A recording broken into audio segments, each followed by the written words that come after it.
시편 103편 19절 보겠습니다.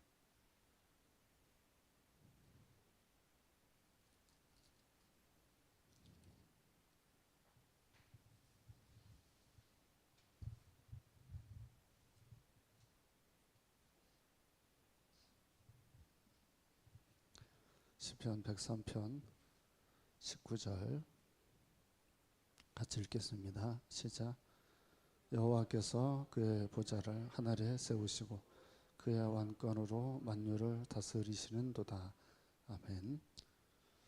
자, 오늘은 참 어려운데 참 꼭 필요한 교리를 오늘 배울 겁니다.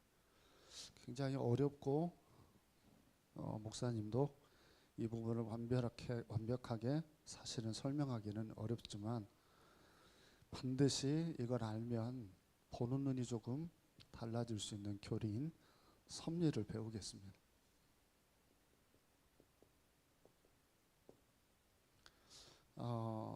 섭리라고 하는 걸 오늘 배우는데, 자, 이게 지금 하나님이 천지를 창조하시고 그리고 이 창조 전에 천사를 창조했다는 것도 여러분에게 알려드렸어요. 자, 그리고 창조되어진 존재들을 이제 하나님이 이끌어가는 방식이 이제 이 섭리라고 하는 교리인데요. 이 섭리라고 하는 교리를 우리가 제대로 알아야만 이게 어떤 방식으로 하나님이 우리를 끌고 가는지 지금 현재 일어나고 있는 상황들 속에서 조금은 답을 찾을 수가 있습니다. 그러니까 섭리는 대단히 중요합니다. 그러니까 섭리는 반드시 이게 있어야 됩니다. 창조. 그럼 이제 하나님이 천지를 창조했잖아요. 그러면 창조한 이것을 하나님이 보존해서 창조한 것, 첫째 날, 둘째 날 해서 창조한 것이 보존되어져 하나님이 원하는 대로 움직여 가야 되잖아요. 그 움직여 가는 모든 것을 섭리라고 그래요. 아시겠죠?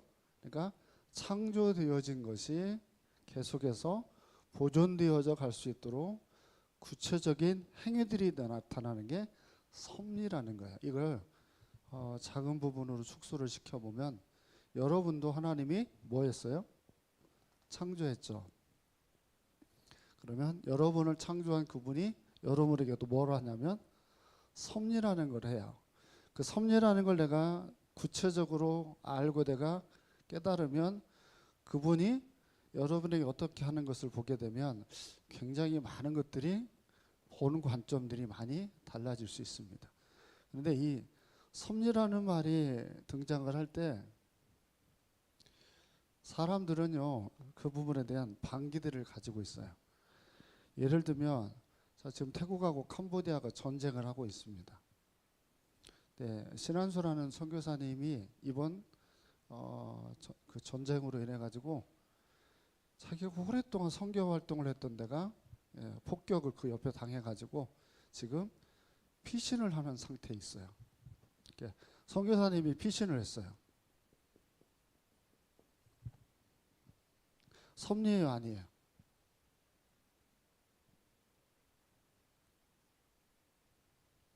선교사님이 폭격이 그 근처에 떨어져 가지고 피신을 하셨어요. 하나님의 섭리예요, 아니에요?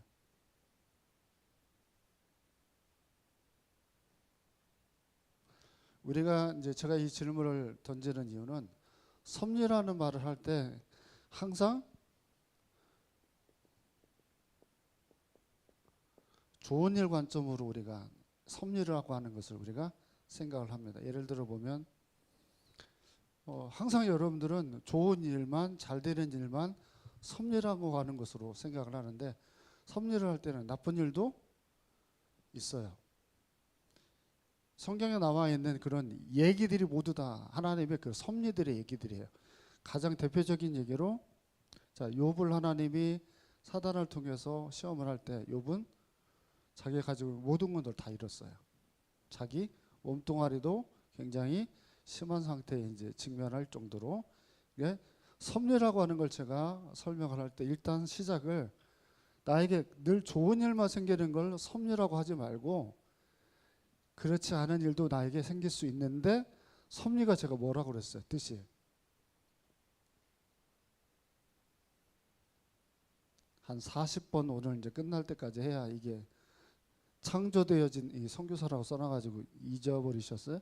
창조를 한 걸 하나님이 보존하게 하는 것이 섭리예요. 그러니까 창조가 되어진 여러분들을 하나님이 섭리를 하실 때 일어나는 많은 일들이 있어요.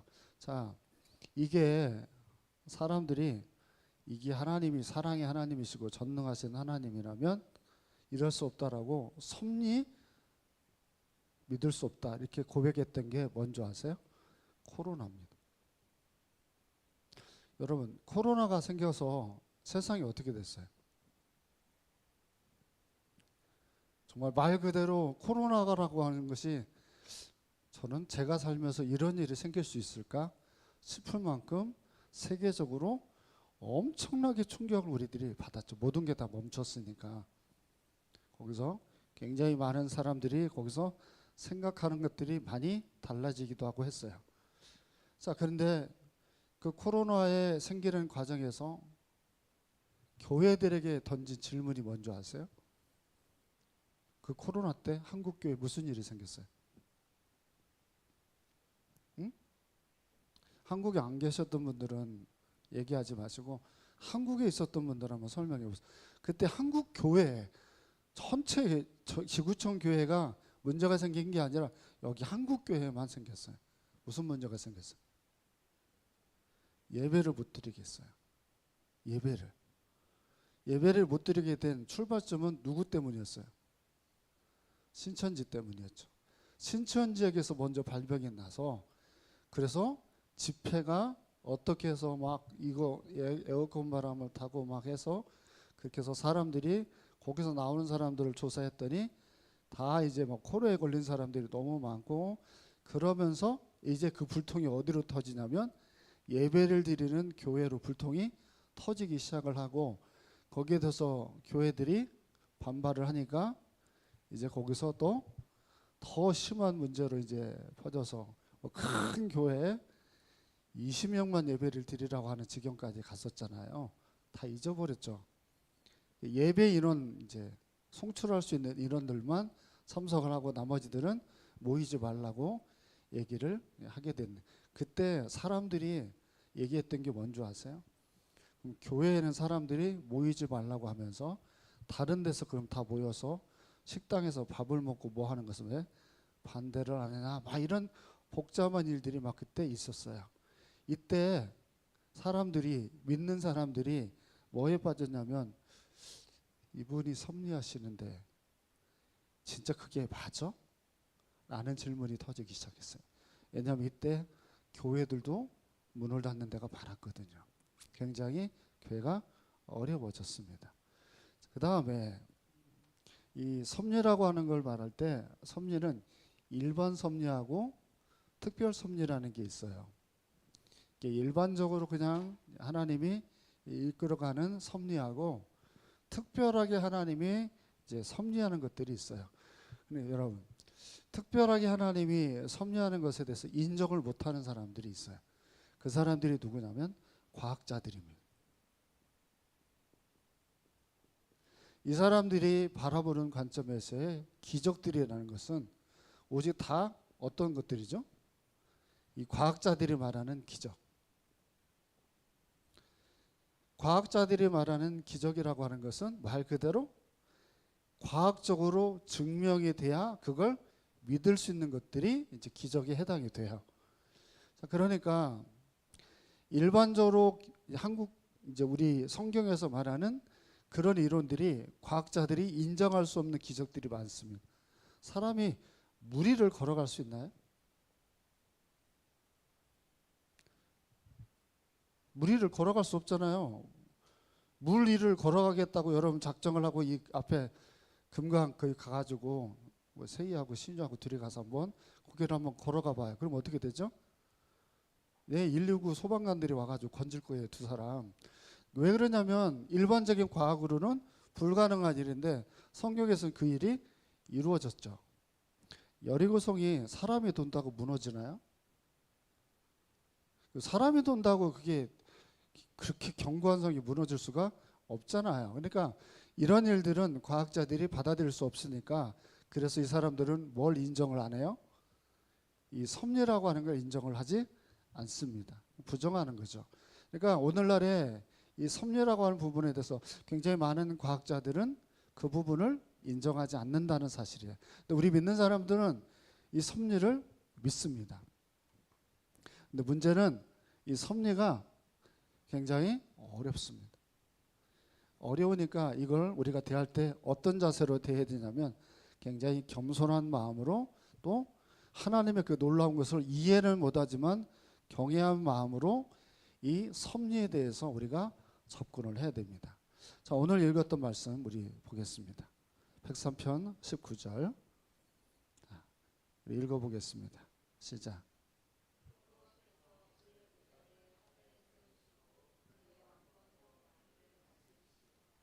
아멘. 자, 여기 분명히 뭐라고 되어 있냐면 만유를 다스린다라고 이렇게 되어져 있습니다. 그러니까 성경은 시종일관 창조한 걸 가지고 그냥 끝나지 않고 창조한 그 모든 것을 다스립니다. 다스린다는 게 뭐냐면 섭리한다는 내용입니다.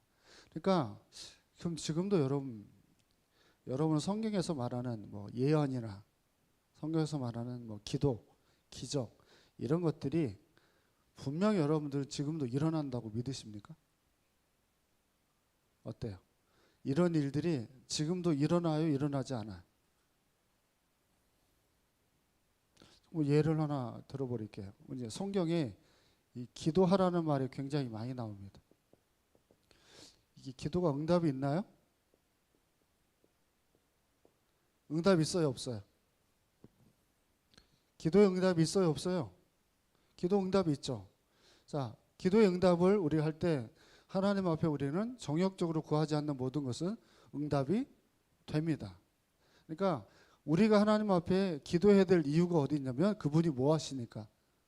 섭리하시니까. 지금 우리 사모님하고 저하고 섭리 얘기를 어제도 이렇게 했었는데, 국권사님이 밤에는 이제 사모님이 계실 수가 없으니까 거기 하나님이 천사를 보내줬어요. 천사. 앞에 병실에 입원한 김민아 권사님하고 나이가 똑같은 분이 있어요. 근데 이분이 어지럽고, 근데 특별하게 변명이 없었는데 그냥 거기 입원해 계셨었어요. 근데 국권사님이 예민하시고 밤에 막 이제 돌아다니셔야 되는데 걷기가 되게 어렵고 힘들단 말이에요. 그래서 사모님이 집에 와 계시면 그분이 깨면 그분이 케어를 해주는 거예요. 그리고 또 사모님하고 이런저런 얘기를 해가면서 이제 그런 부분들을 소통을 하는데, 이 사람이 한예교회를 다니는 성도예요. 한예교회를 다니는 성도인데 이분이 그렇게 하면서 또 권사님을 케어를 하는데 섭리를 해주시는 거예요. 작은 디테일한 부분인 것 같은데 전혀 그렇게 쉽게 일어날 수 있는 일은 아니에요. 그러니까 하나님은 그렇게 예비를 해놓고 작은 신음에도 응답을 하시는 역사들이 있죠. 성경이 예언하는 일들이 있어요. 예를 들면 여러분이 잘 아는 야곱을 가나안에서 예굽이라는 땅으로 내려가는데 하나님은 그 일을 하게 하려고 하나님이 미리 작업을 한 게 무슨 일이죠? 야곱의 일가족이 가나안을 떠나 예굽으로 가야 돼요. 그때 하나님이 미리 한 일이 무슨 일이 있었나요? 요셉이 형들에 의해서 노예로 끌려가게 만드는 일을 먼저 하나님이 시키죠. 그리고 요셉이 거기에 가서 13년 동안 보디발의 노예로 또는 감옥에서 총리로 그 생활을 하다가 그가 바로의 총리까지 오르도록 하나님이 뭐 하냐면 섭리를 해요. 그렇게 하고 나서 무슨 일이 생기죠? 7년 흉년과 7년 풍년이라고 하는 문화가 생기게 되죠. 이때 요셉이 그걸 잘 관리하고 있다가 그의 형제들이 내려와서 예굽에 생활할 수 있는 모든 기반을 요셉이 하게 됩니다. 요셉은 처음부터 이걸 알았어요, 몰랐어요? 몰랐어요. 그죠? 나중에 많은 시간이 흘러가고 나고 나서 보니까 하나님이 예굽으로 이스라엘 백성들을 이동을 시키는 일로 하나님이 작업을 하신 일이죠. 그리고 나서 혹시 아십니까? 여기에서 너희들이 몇 년 후에 나갈 거라고 예언을 했죠? 400년이죠. 근데 실질적으로는 430년이 걸려요. 근데 400년 후에 되어진다는 예언을 여러분 해요. 노스트라무스가 예언들을 합니다. 그런 예언하고 차원이 다르죠. 예언을 하나님이 하면 어떻게 되냐면 그분이 섭리를 하니까 꼭 이루어져야 돼요. 정광훈 씨처럼 내가 봤더니 뭐 이런 일이 있더라 이 정도가 아니에요. 하나님은 반드시 예언을 하면 이루어져. 400년 후에 이들이 출애굽을 합니다. 누구에 의해서? 모세를 위해서 이제 모세를 통해 가지고 하는데 모세는 하나님이 사로 준비를 해놨잖아요. 40년, 40년, 40년. 40년은 한 살부터 40살까지는 뭘 했나요? 네, 지도자 훈련을 받아요. 왕자로서의 훈련을. 또 40년은 40살부터 80살까지 무슨 훈련을 받았어요? 광야에서 낮아짐의 훈련을 받았어요. 철저하게. 그리고 나서 나머지 40년은 다시 이스라엘의 지도자로서 그 일에 쓰임을 받는 그 일을 하나님이 하죠. 그러니까 하나님은 약속한 대로 섭리하셔서 이스라엘 백성들을 끌고 가는데 여러분이 아는 기적이 일어납니다. 무슨 기적이죠? 홍해를 나와야 되잖아요. 제가 설명을 정말 많이 했으니까 홍해가 갈라져서 200만 명이 하루에 넘어가려면 어떻게 된다고요? 어느 정도 물이 갈라져야 돼요? 군산에서 전주 정도 갈라져야 된다고 그랬잖아요. 군산에서 전주 정도 물이 갈라지는 바다가 있어요? 역사적으로 한 번밖에 안 일어난 일이에요. 그러니까 한 번 딱 일어났는데 성경에는 그 땅이 무슨 땅이라고 그래요? 마른 땅이라고 돼 있어요. 질퍽질퍽한 그런 땅이면 그냥 물이 쫙 빠져나가면 보통 어떻게 돼요? 여기 군산 앞바다 물 빠지면은 근데 진흙바닥이잖아요. 거기 그래가지고 이렇게 넘어가면 물이 쑥쑥 빠져가지고 사람이 걸어갈 수가 없잖아요. 근데 마른 땅에 대해서 건너갔죠. 그 다음에 이제 요단강이 멈춰서는 것도 어떻게 해요? 강이 흘러가는 것도 강도 세워져서 사람들이 또 지나가는데 아무런 문제가 없이 하죠. 섭리가 여러분 2차 세계대전이 1차 세계대전 때도 사람들이 목격한 일들이 많아요. 특히 영국 사람들이 그때 깜짝 놀란 일이 뭐냐면 바다는 되게 잔잔한데 자기 군인들이 영국으로 들어가야 돼요. 근데 이쪽에 있는 사람들이 그걸 보면 독일 사람들이 다 총을 쏴서 죽일 것 같은 거예요. 근데 거기만 안개가 껴버렸어요. 그래서 사람들이 그 군인들이 가는 그 길목은 이쪽에서는 훤히 보여야 되는데 보이지 않는 거예요. 그러니까 총을 쏴서 이 사람들을 죽일 수가 없고 영국 사람들이 모두 복귀를 하는데 죽지 않는 거예요. 이 사건을 목격한 사람들이 그걸 보고 뭐라고 말하냐면 한 단어로 말해요. 섭리라고 얘기해요. 그러니까 자 여러분 이번에도 호주에서 총을 쏴서 사람들 해변가에서 죽였잖아요. 뭐 자기 IS를 하게 가지고 아버지하고 아들이 막 총을 쏴서 죽이더라고요. 깜짝 놀랐어 나 뉴스를 보고. 그냥 버젓이 해가지고 막 그 기관총을 해가지고 탕탕탕 사람들 쏘고 거기에서 맞아 죽은 사람도 있고 그렇지 않은 사람들도 난리가 나는 이런 일들이 벌어지는데 그런 속에서 하나님이 섭리를 하는 일들이 있게 되어지면 어떤 사람은 살기도 하고 어떤 사람은 죽기도 하고 이제 이런 일들이 생겨요. 그러니까 우리가 생각하는 일들이 쉽지 않지만 이런 일들이 있어요. 그때 섭리를 하면 항상 세 가지로 합니다. 저한테 배우신 분들은 혹시 기억하시는 분? 하나님의 섭리는 항상 세 종류로 이루어지는데 뭐가 있나요? 가장 첫 번째가 자 시편 그 104편 28절하고 30절까지 104편 20절 28절부터 30절까지 교독하고 같이 읽어봅니다. 주께서 주신즉 그들이 받으며 주께서 손을 펴신즉 그들이 좋은 것으로 만족하다가.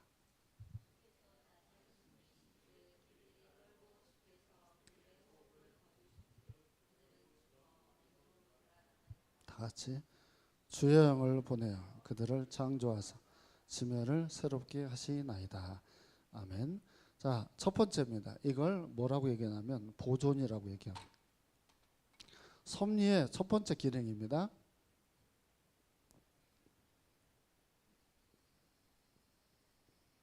자, 섭리가 있으면 그 섭리의 요소에 하나님이 작정하는 일 중에 첫 번째가 뭐냐면 항상 하나님은 보존이라고 하는 방식으로 섭리를 합니다. 무슨 말이냐면 아까 읽었던 본문을 잘 보시면 주신즉 그들이 받으며 주께서 손을 펴신즉 그들이 좋은 것으로 만족하다가 이렇게 이제 설명을 하죠. 여기를 보세요. 가장 이제 얘는 꽃이죠. 난이라고 하는 꽃인데 얘가 난으로 딱 펴서 어느 일정 기간 동안 펴서 이게 얘가 있다가 하는 것이 자연적으로 그냥 일어나는 일이 아니라 성경은 이걸 뭐라고 하냐면 그분의 보존의 섭리라고 얘기를 합니다. 그러니까 지구가 동글동글 해가지고 빙빙빙 돕니다. 태양을 돌고 달을 돌고 전체적으로 행성들을 막 돌아요. 근데 그 몇천 년이 지난 수많은 시간들이 흘렀음에도 불구하고 하나님은 인간들이 얼마나 사악합니까? 막 못된 짓을 하고 환경을 오염을 시키고 뭐 하고 있는데도 불구하고 계속해서 섭리대로 하나님이 보존되어져 가도록 그 일을 하나님이 지금도 하고 계시고 앞으로도 하십니다. 그러니까 여러분 하나님의 섭리는 딱 창조를 하고 니네들끼리 알아서 해서 자생해서 커라 이렇게 하지 않습니다. 하나님이 창조했으니까 얘네들은 알아서 잘 진화를 해서 성장한다라고 가리키면 이런 걸 이신론이라고 그럽니다.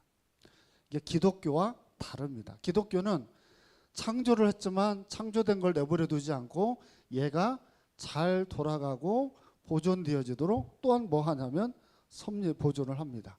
그러니까 여러분도 마찬가지입니다.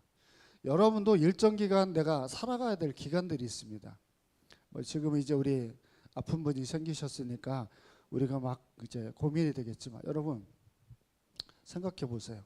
사람이 암에 걸리든 감기에 걸리든 사람이 교통사고를 난가 죽든 결국은 사람이라는 것은 일정 기간을 살면 더 이상 살 수 없는 게 그게 인간입니다. 여러분들이 애를 쓰고 더 오래 살려고 해도 정해놓은 기간밖에는 우리는 살 수 없습니다. 그게 모든 인간들에게 주어지는 상황입니다. 자, 근데 여기 젊은 사람들은 자기들이 오랫동안 살 거라고 얘기합니다. 그리고 나이 드신 분들은 내가 얼마 안 남았다고 생각을 합니다. 얼마나 남았을까요? 근데 우리는 나이를 먹었으면 나이를 내가 먹었으니까 얼마 안 남았다라고 생각하고 젊은 사람들은 자기가 되게 오래 남았다고 생각하고 자만을 하고 만약에 가면 착각이죠. 하나님은 예수님도 그렇게 일찍 데려가셨고 그리고 순교를 당하신 분들도 상당히 많잖아요. 그러니까 하나님은 당신의 섭리 안에 오래 살게끔 하나님이 하면 참 좋겠는데 그렇지 않고 데려가는 일정한 기간은 그 누구만 알고 있어요? 하나님만 알고 있어요. 그걸 섭리에 뭐라고 그러냐면 통치라고 그럽니다. 그러니까 다스리는 존재는 우리가 아니라 그분이라는 겁니다. 그러니까 그분이 통치를 하고 그분이 우리를 이제 이끌어가는 방식을 선택합니다. 시편 97편 1절을 보겠습니다.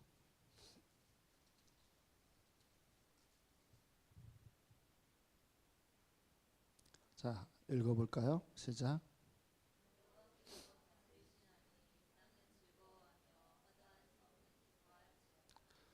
아멘. 자, 여기서 주목해야 될 것이 다스린다는 겁니다.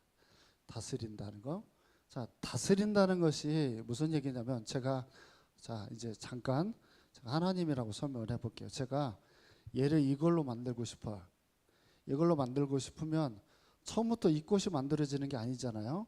그러면 처음부터 이걸 하기 위해서 제가 뭐 하냐면 다스려요. 땅에다 심고 그 종자가 크게 만들고 물을 주고 햇빛에 해서 얘가 이렇게 꽃이 피는 기간까지 제가 뭐 하냐면 얘를 다스립니다. 이게 여기서 말하는 통치라는 개념입니다. 그러니까 여러분 우리는 철저하게 하나님이 섭리를 해서 통치를 하면 여기에다가 가로로 여러분이 뭘 쓰면 되냐면 목적이라는 게 있습니다. 항상 하나님은 뭔가를 만들 때는 거기에 대한 목적을 하나님이 둡니다. 그러니까 여기 있는 분들을 하나님이 처음에 창조하고 그리고 여러분을 구원해서 함께하는 교회라는 이곳으로 여러분을 인도했다라고 하면 여기에 대한 여러분의 뭐가 있는 거예요? 목적이 있는 거예요. 하나님은 나에 대한 목적이 있는 거예요. 이걸 일반화시키면 안 돼요. 하나님은 나에 대한 목적이 다 달라요. 아까 제가 우리 권사님 그 병실에 있는 그분 한일교회 다니시는 분이 코로나 때 교회를 안 다니셨대요. 그러다가 최근에 몸이 자꾸 아프니까 교회를 가셨대요. 그게 한일교회래요. 교회 간 지 얼마 안 되셨는데 그분이 우리 교회 교인들이 와가지고 거기서 병간호하고 뭐하고 하는 걸 보니까 너무 이 교회가 좋은 거예요. 그래서 너무 아까워하는 거예요. 이분이 한일교회를 간 것에 대해서. 그래서 사모님하고 전화도 핸드폰으로 주고받고 지금 이 마음이 자기가 조금만 늦었으면 여기 교회를 가고 싶고 그래서 이 교회가 어딘지를 또 남편이 너무 잘 알아요. 깜짝 놀랐어요. 남편이 이 교회에 대해서 잘 알고 이 주변에 떡집이고 뭐고 다 잘 아시더라고요. 근데 이분들이 군산 산 사람들이 아니고 익산에서 살았던 분들이라고. 그러니까 근데 이분이 그렇게 이야기를 하면서 참 교회에 대한 생각을 달리하고 있는 걸 보고 넌지시 이런 말을 했어요. 사모님이. 국권사님은 누워 계셔도 전도를 하는 것 같다. 이렇게 얘기를 할 정도로 굉장히 반응이 되게 좋아요. 이런 것처럼 하나님은요 뭔가 목적이 있잖아요. 그러면 그 사람을 하나님이 반드시 사용을 해요. 요셉을 사용을 하고 아브라함을 사용하는 것처럼. 여러분이 질문을 한번 해볼게요. 여러분에게 하나님의 목적이 있나요? 그 목적을 여러분들이 늘 기대하고 사십니까? 이 어리석은 성도들이 가지고 있는 목적의식은요 먹고 마시고 즐기는 거예요. 그것밖에 없어요. 하나님이 우리를 부른 게 먹고 마시고 즐기라고 하나님이 우리를 불렀을까요? 그래서 1차적인 것을 머릿속에 가지고 살아가는 것은 너무 안타까운 신앙생활의 관점들이에요. 단순하지 않아요. 하나님은 나에 대한 목적이 있어요. 그럼 목사님 이걸 어떻게 합니까? 이걸 어떻게 할까요? 하나님의 나에 대한 목적이 있다라고 하면 그 하나님이 나에게 목적하는 것이 뭔지를 우리가 어떻게 할까요? 굉장히 이렇게 생각해 보세요. 나는 17살에 부모에게서 너무나 사랑을 받고 잘 성장할 줄 알았는데 형이 배신을 해요. 형들이 배신을 해서 노예로 끌려갑니다. 근데도 성경에는 요셉이 단 한 번도 자기 환경이 바뀌거나 여건이 바뀌었을 때 불평했다는 말이 안 나옵니다. 그러니까 자기를 노예로 팔아버리고 거기에서도 신앙을 지키다가 감옥에 가는 상황이 돼도 하나님은 나에 대한 뭐가 있다? 목적이 있다고 하는 신앙관을 가지고 그 길을 묵묵히 그 자리에서 수행을 하는 겁니다.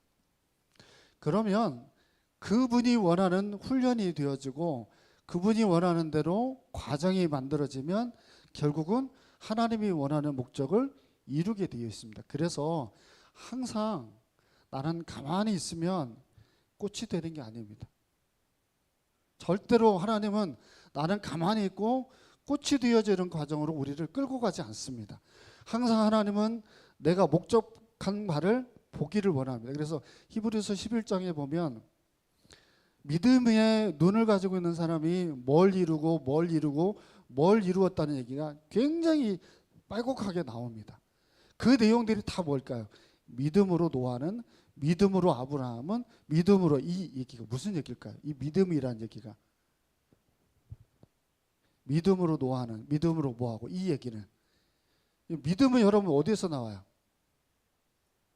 믿음은 들음에서 나오죠. 들음은 그리스도의 말씀을 통해서 나오죠. 하나님의 말씀을 내가 듣고 그리고 여러분에게 뭐가 생길까요? 목적이 생기잖아요. 내가 뭘 위해서 살아가야 될까라는 목적들을 여러분들이 깨닫게 되고 약해졌다가 또 깨닫게 되어져. 그러면서 노아는 산 위에서 끝까지 방주를 짓고 하나님이 약해지려고 하면 그의 마음에 비전을 심어주고 다시 계속 방주를 몇백 년 동안 짓도록 하나님이 그를 끌고 가죠. 결국은 그걸로 자기 가족만 구원하는 목적이지만 그걸 이루는 일로 그는 쓰임을 받죠. 그러니까 하나님이 여러분에 대한 목적이 있어요. 그러면 지금도 하나님이 그 목적에 따라 여러분들을 이끌어가고 있을까요? 어떨까요? 하나님이 여러분들 그 목적에 따라 지금 이끌어가고 있을까요? 괜히 새해가 오고 신유가 이렇게 교회를 올 수 없습니다. 절대로 이런 일들이 그냥 자기에게 일어나지 않습니다. 그러니까 하나님이 통치하시는 개념은 그 목적을 이루는 바로 하나님이 끌고 가죠. 그리고 마지막에 협력이라고 하는 게 있습니다. 하나님이 독자적으로 너희로 와라고 해가지고 이렇게 딱 끌고 가는 게 아니라 얘가 꽃이잖아요. 그러면 하나님이 얘하고 뭐 하냐면 협력을 합니다. 그러니까 여러분들을 이 목적으로 끌고 가야 되는데 하나님은 강제적으로 여러분 끌고 가면 자판기에 물건 나오는 것처럼 굉장히 쉽게 사람을 끌고 갈 수 있습니다. 근데 사람이라는 존재는 희독희도 말을 안 듣습니다. 말을 안 들으니까 하나님이 그 말 안 듣는 사람을 가장 쉽게 방법은 뭐냐면 데려다가 당신 마음대로 하면 좋은데 하나님 그렇게 섭리하지 않습니다. 제가 오늘 이제 요셉만 예를 들어드리는데 요셉을 그 목적에 쓰려고 하면 하나님이 그냥 강제로 얘를 총리로 만들면 되는데 어떻게 해요? 얘가 거기에서 믿음을 지키고 성장하고 자라나도록 계속 구분하고 하나님하고 요셉하고 협력을 합니다. 그러니까 여러분들이 뭐 하냐면 저 기도하기가 너무 힘들어요. 저 내가 너무 지쳤어요. 뭐 이렇게 여러분들이 하잖아요. 그럼 여러분들이 그렇게 하는 마음만 가지고 계속 살아가도록 내버려 두지 않아요. 그래서 어느 시점이 되면 뒤지게 받고 또는 돌이키고 여러 가지 일들을 해서 뭐 하냐면 결국 하나님하고 협력하는 섭리들이 이루어져요. 그래서 그것을 통해서 꾸역꾸역 하나님이 당신이 원하는 일들을 이끌어 갑니다. 그래서 시간이 지나고 보면 항상 하나님은 이런 방식들을 통해 가지고 섭리를 하시는 일들을 굉장히 많이 봅니다. 그러면 자, 섭리의 목적이 뭘까요? 이렇게 하나님이 섭리하는 목적은 이런 일들을 자 초반에 제가 뭐라고 그랬어요? 창조 한번 생각해 보세요. 섭리의 목적이 뭐예요? 당신이 창조하는 것이 창조된 그 목적의 본질을 가지고 잘 돌아가게 하는 게 그 섭리가 가지고 있는 목적이죠. 그러니까 여전히 하나님은 그 섭리라고 하는 것을 통해서 뭐 하기를 원하냐면 여러분들이 가지고 있는 여러분이 해야 될 이 삶에 많은 일들이 있어요. 뭐 쉽게 설명을 해보면 이걸 이렇게 해볼게요. 일반 섭리라고 하는 걸 제가 한번 설명하고 특별 섭리를 한번 해볼게요. 자, 일반 섭리가 뭐냐면 자, 제가 확실하게 예언할 수 있는데 내일 아침에 되면 뭐가 뜰까요? 밤에 되면 뭐가 뜰까요? 여러분 알고 저도 하는 그걸 섭리라고 그럽니다. 일반 섭리. 자, 점점 추워질 겁니다. 자, 제 말이 맞아요, 틀려요? 점점 추워지겠죠. 왜? 겨울이 왔잖아요. 근데 이 여러분 이상하리만큼 시간이 지나면 겨울이 오고 또 지나면 봄이 오고 이렇게 섭리를 하죠. 자, 이렇게 하는 것들이 일반 섭리예요. 근데 그 안에 특별 섭리라는 게 있어요. 자, 최근에 엄청 추웠던 겨울이 있습니다. 그래가지고 굉장히 많은 나무들이 다 죽었어요. 얼어가지고 막 우리 교회 화분 앞에 놓았던 거 다 얼어 죽었던 적도 있죠. 근데 거기에서 안 죽는 나무들이 있었어요. 다 죽지 않아요. 안 죽는 나무들이 있어요. 사람들이 과학자들이 뭐라고 말하냐면 목사님 얘는 겨울에 강해요. 이게 과학자들의 눈이에요. 근데 이 섭리에 특별 섭리를 믿는 사람들이 있어요. 그 사람들은 이걸 어떻게 봐요? 하나님의 특별한 간섭이라고 봐요. 그러니까 모두 노예로 다 끌려가도 요셉이 거기에서 어떻게 돼요? 총리가 된다고 하는 확률이 확률로 이거 따져봤을 때 총리가 된다는 확률이 말도 안 되죠. 근데 총리가 돼버리죠. 그러면 또 다른 질문을 해볼게요. 요셉만 총리가 됐나요? 성경에 또 다른 총리가 있나요? 총리가 된 사람들이 2명 더 있는데, 다니엘이 있고 또 하나, 또 한 명 더 있는데, 네자인데, 네자인데 에스더 삼촌 모르드게가 총리가 돼요. 그러니까 총리가 된 사람들을 잘 보시면 이 사람들이 공이 많아가지고 총리가 되는 게 아니라 딱 그 시기가 되면 이 사람들이 쓰임 맞는 과정들이 딱 생겨버려요. 다니엘이 총리가 될 때는 뭐 할 사람이 필요했어요? 다니엘이 총리가 될 때는 꼭 느부갓네살이 뭐 하는 사람이 꼭 필요했어요. 꿈을 해석하는 사람. 꿈을 해석할 사람으로 다니엘이 준비가 돼서 거기에서 딱 쓰임을 받아요. 모르드게는 어떻게 총리가 됐을까요? 모르드게는 그 전에 문지기로 있다가 공을 세웠는데 그게 하만이 간섭을 하면서 전혀 드러나지 않고 있다가 하루는 아하수에로 왕이 잠이 안 와가지고 그 책을 읽다가 모르드게의 공을 알게 되고 그러면서 역전이 돼서 모르드게가 왕이 돼요. 그러니까 하나님이 준비된 방법이 획일적으로 똑같지 않아요. 다 상황들마다 다 다르요. 왜요? 특별하게 섭리를 하니까.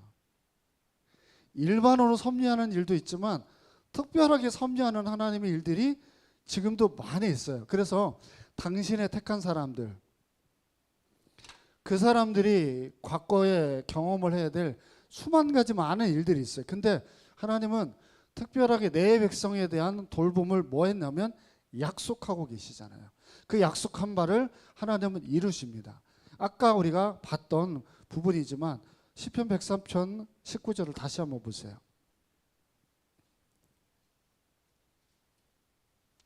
거기에 보면 여호와께서 그의 보좌를 하늘에 세우시고 그의 왕권을 만유를 다스리는도다. 그러니까 하늘 위에서 모든 걸 보고 하나님이 만유 전체를 다스려요. 그 만유라고 하는 것을 여기에다 보세요. 일반적인 섭리 아래 보면 만유예요. 여러분 비행기 타면 사람이 얼마나 보이세요? 내 친한 사람이 구별이 돼요? 비행기 타고 가면? 비행기 쑥 올라가면은 사람들이 이제 전혀 누가 누군지도 보이지 않게 되잖아요. 그 만유에 계신 그분이 통치를 할 때 군산시에 여기 이 서당기 26에서 예배를 드린 이 사람들이 주목해서 볼 만한 그 정도 대단한 존재들이 아닌데 이 사람들이 특별하게 하나님이 관리하고 관찰을 해서 얘네들을 악한 천사가 자꾸 막 흔들려고 하면 선한 천사를 보내가지고 흔들리지 않게끔 뭐 하냐면 섭리를 해요. 그러니까 나는 굉장히 불안할 수 있어요. 뭐 건강의 문제 또는 뭐 경제적인 문제 있는데 여러분 걱정하지 않아도 될 이유가 일반적인 섭리도 있지만 특별한 섭리로 하나님이 우리를 약속해요. 자, 욥기 12장 24절을 한번 보세요. 시편 앞이니까 욥기 12장 24절. 자, 읽어보세요. 시작.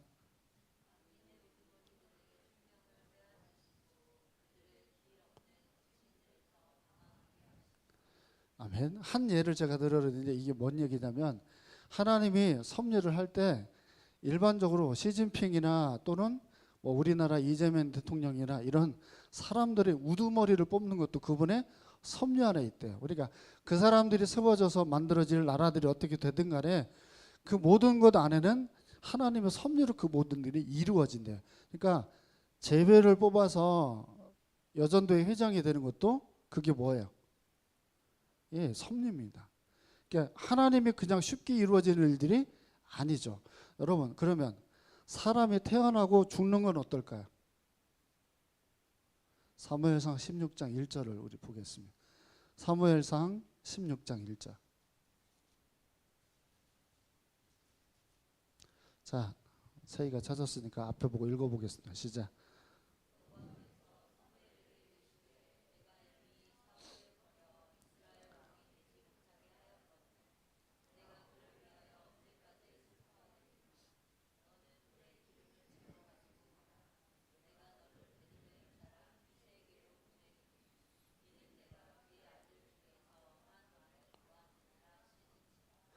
아멘. 첫 부분을 보세요. 하나님이 뭐라고 얘기하고 있어요? 사무엘한테 사울을 내가 버렸다. 이렇게 얘기합니다. 그러니까 하나님이 뭐 하냐면 사람의 태어남도 주관을 하지만 그 사람의 운명도 하나님이 결정을 합니다. 그러니까 우리는 정말 기억해야 됩니다. 내가 그냥 태어난 게 아니에요. 여러분이 한국 땅에 태어나고 군산에서 이런 사역을 하고 이런 일들이 그냥 일어나는 일들이 절대 아닙니다. 이게 우리가 일어나는 이 모든 과정 속에서는 그분의 섭리 가운데 역사가 돼서 우리들이 살아가는 것입니다. 또 한 가지를 더 찾아볼게요. 다시 시편으로 가보세요. 75편 6절 7절을 보겠습니다. 시편 75편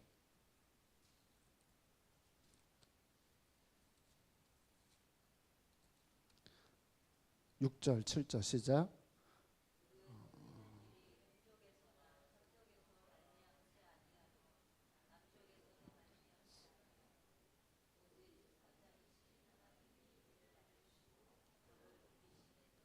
아멘. 자, 여기 높이는 일이라고 표현이 되어지는 것을 잘 보세요. 이게 무슨 얘기냐면 인간이 살면서 여러분의 삶에 외적인 성공이나 실패 이런 것들이 있잖아요. 여러분이 성공을 하고 실패하는 과정의 결정도 결국은 주님이 보고 계시다가 그분이 결정한다는 거예요. 그러니까 여러분이 최근에 뭐 진급을 했다든지 취직을 했다든지 이런 일들이 그냥 여러분에게 일어난다고 생각을 하면 안 돼요. 그래서 우리가 그런 문제를 놓고 뭐 하냐면 기도합니다. 그죠? 구하라고 했잖아요. 하나님 앞에 구하라고 한 이유가 뭐냐면 그분은 섭리를 하셔서 그분이 원하는 시기에 그분이 원하는 대로 그렇게 끌고 갑니다. 그래서 목사님은 개척을 꿈꾼 적이 별로 없습니다. 그러니까 이렇게 목사님이 목회를 할 생각은 해본 적이 없어요. 근데 하나님은 그렇게 낮아지게 해서 교회를 섬기고 가도록 하나님이 만들어 놓았고 거기에서 저는 뭐 하냐면 그 자리를 버틸 힘을 달라고 기도했을 뿐입니다. 그러니까 하나님 앞에 기도하고 그것은 제가 26년 이제 27년째 목회에 들어가지만 상황이 한 번도 좋았던 적이 없어요. 단 한 번도 좋았던 적이 없어요. 지금 사람이 조금 늘어나고 뭐 재정적으로 좀 나아지고 있지만 여전히 이거 없이는 목회라고 하는 것은 할 수 없다고 하는 생각을 해요. 제가 영상 하나 요즘에 최근에 봤는데 새벽 예배 때는 말씀을 드렸어요. 서울에 보면 온누리교회라는 데가 있습니다. 거기 하용조 목사님 이제 죽으신 고인이 되신 목사님이 계셔요. 이분이 암 수술만 7번 하셨어요. 암 수술만. 그리고 돌아가신 건 신부전으로 돌아가셨어요. 이분이 몸이 아픈 것만 30년. 그래서 돌아가시기 전에 설교는 앉아서 설교를 하셨어요. 근데 이분이 항상 하나님 앞에 자기는 어떤 마인드를 가졌냐면 하나님은 섭리하시니까 사단이 주는 마음에 자기를 끌고 가서 자기를 흔들어 놓지 않게 하려고 오늘도 하나님 나는 힘 주시면 목사로 살 수 있음을. 그래서 이분은 거의 은퇴할 때 나이가 될 때까지 30년을 아팠지만 사역을 다 하시다가 가셨어요.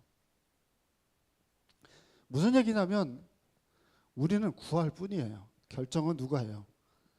섭리하시는 하나님이 하는 거예요. 근데 우리는 이걸 안 해요. 그러면 여러분 적용하시는 그분의 섭리 또한 여러분이 하고 있는 그 일에서 공급하시고 은혜를 주시는 통로를 여러분들이 하지 않으므로 얻지 못하게 되는 거예요. 그래서 정상적인 믿음의 생활하는 사람들은 자기의 일어나는 모든 일들을 하찮게 생각하고 이 정도쯤이야 라고 생각해서 가지 않습니다. 그래서 그분이 우리에게 뭐라고 말하냐면 나는 공급하는 하나님이야. 나는 너의 인생에 공급하는 하나님이야. 나는 너의 모든 것들에 필요를 채워줄 뿐이야 라고 하면서 만나를 내려주시는 그 하나님의 은혜가 있죠. 그래서 여러분 하나님은 섭리하셔요. 그러니까 기도에 뭐가 있다고요? 기도에 응답이 있어요. 여러분 그러니까 여러분들은 이걸 믿으신다라고 하면 여러분이 지금 고민하고 있거나 생각하고 있는 건 그분에게 모두 다 의탁해야 돼요. 그리고 그분이 결정하는 바를 따라가면 되는 거예요. 이게 섭리의 가장 기본적인 부분입니다. 이 말씀을 잘 기억하시고 또 남은 한 주도 살아가시기를 축복합니다. 기도하겠습니다. 살아계신 아버지 하나님, 작은 일에서부터 우리 주님의 섭리는 늘 우리에게 있고 당신의 통치와 당신의 보존과 협력의 역사들을 통하여서 저희들이 살아갑니다.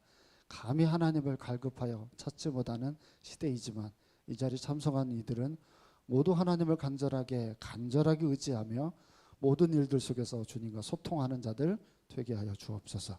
거룩하신 예수님의 이름으로 기도합니다. 아멘. 하늘에 계신 우리 아버지여, 이름이 거룩히 여김을 받으시오며 나라 임하옵시며 대신 하늘에서 이룬 것 같이 땅에서도 이루어지리이다. 오늘날 우리에게 일용할 양식을 주옵시고 우리에게 죄 지은 자를 사하여 준 것 같이 우리 죄를 사하여 주옵시고 우리를 시험에 들게 하지 마옵시고 다만 악에서 구하옵소서. 내게 나라와 권세와 영광이 아버지 영원히 싸움나이다. 아멘.